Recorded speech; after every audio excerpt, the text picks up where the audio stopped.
Yo, it's foggy today, boy. Lou Bear? Lou Bear? Oh, sorry, Lou. I'm sorry. Hey, I'm talking to you. Say good morning to people. Got that sass face, but he's so nice. Anyway, it's your boy, Chocopie. Welcome. Like I said, I make a little part series when I do my morning stuff with the Bible. So for those of you guys that's not Christian, even if you're not Christian, I'd say stick around, man.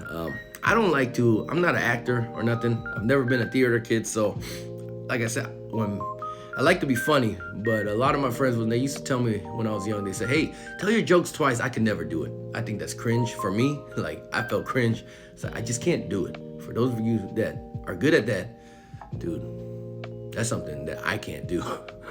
Anyways, so this is Thoughts from a Nobody, again. Today is November 26th, tripping.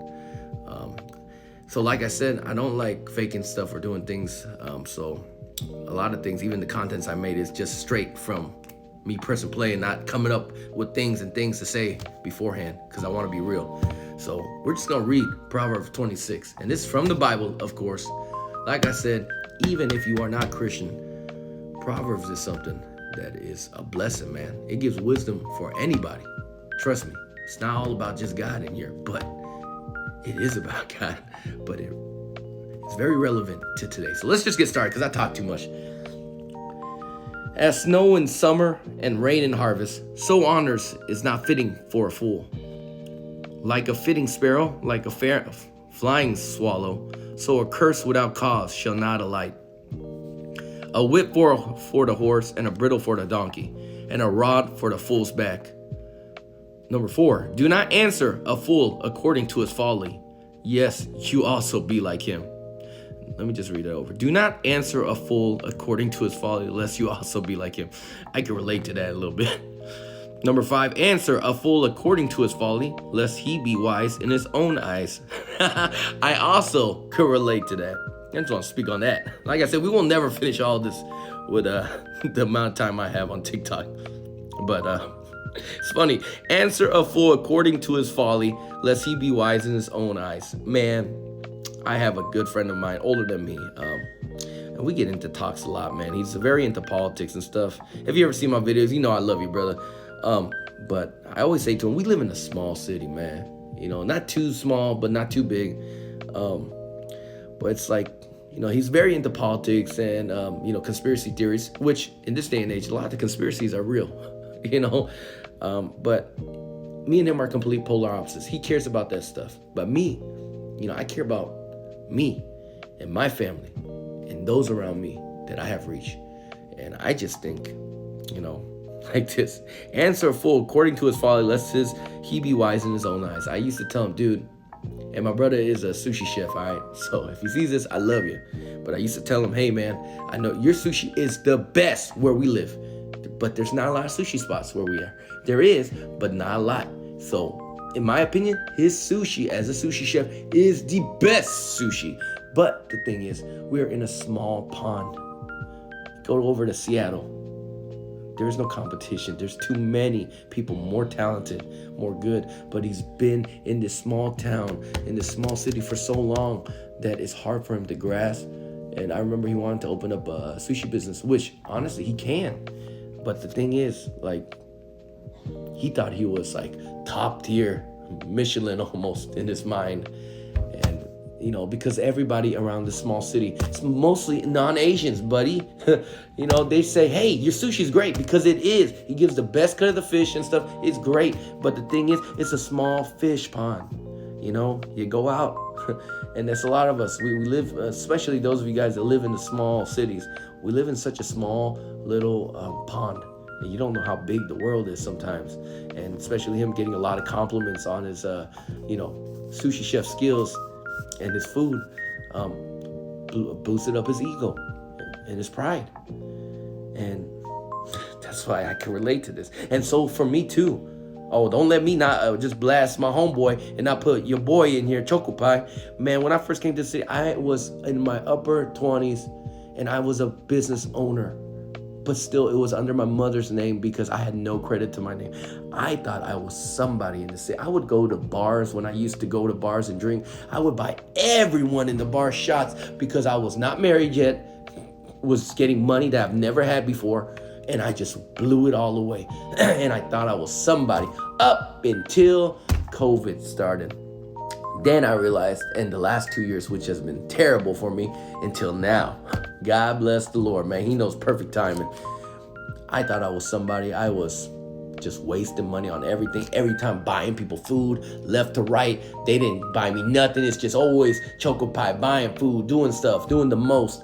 And then I realized once I was about to lose my business, now probably about 10 times over, I've said, it made me put things into perspective in my 30s now. I'm a nobody, dog. I dropped out of high school, got my GED, went to college, then to university by cheating, to be honest, and dropped out because university was too hard, and because I didn't try by my own skills, I couldn't make it in there. So I dropped out and gave up, and now I own a business, not by my own talents, but my dad who loved me, who grinded his whole life to bless his son because he's a good dad. Even though with all the stuff when I was young, even with all the abuse, that's because he didn't know any better, and he grew up the same way. So, but I know he loves me, and I love my pops. But I just thought I was somebody. That pride and the ego inflated until, like I said, I almost lost my business. And then reality shook in. God showed me, man, you could be working right back at McDonald's. It don't matter if you own a $4 or $5 million business. Once you lose your business, you got nothing. You know, it's your last chance, your pops told you. And you be working right at McDonald's or Panda Express, baby. And all your little business ego and all the things that you've done for people around this town, it won't matter. They won't care. They'll just look at you like a failure. And that's when it clicked. I was like, man, I really need to humble myself. And that's what I think I needed to go through. I needed to go through these hardships with my business to understand that, dude, money ain't everything. And especially in a small town, don't let foolish words make you become a fool and inflate your ego. This is where I'm going with this. Let's just see. We got a couple more minutes. We'll just read on. Sorry. I told you we ain't gonna get through this, baby.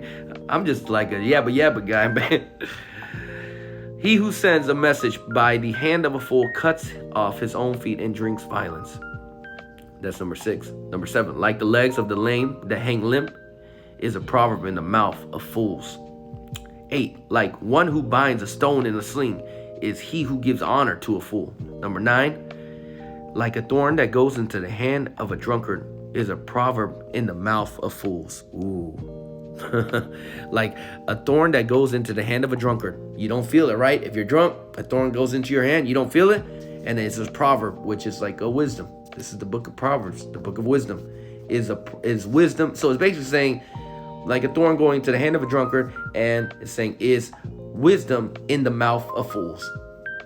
So wisdom in a people that are fools is basically saying it does nothing because their eyes and their ears are shut. They do not want to listen to sound correction. And I've been that guy many times over in my life, you know. So trust me, I'm a very honest guy with myself.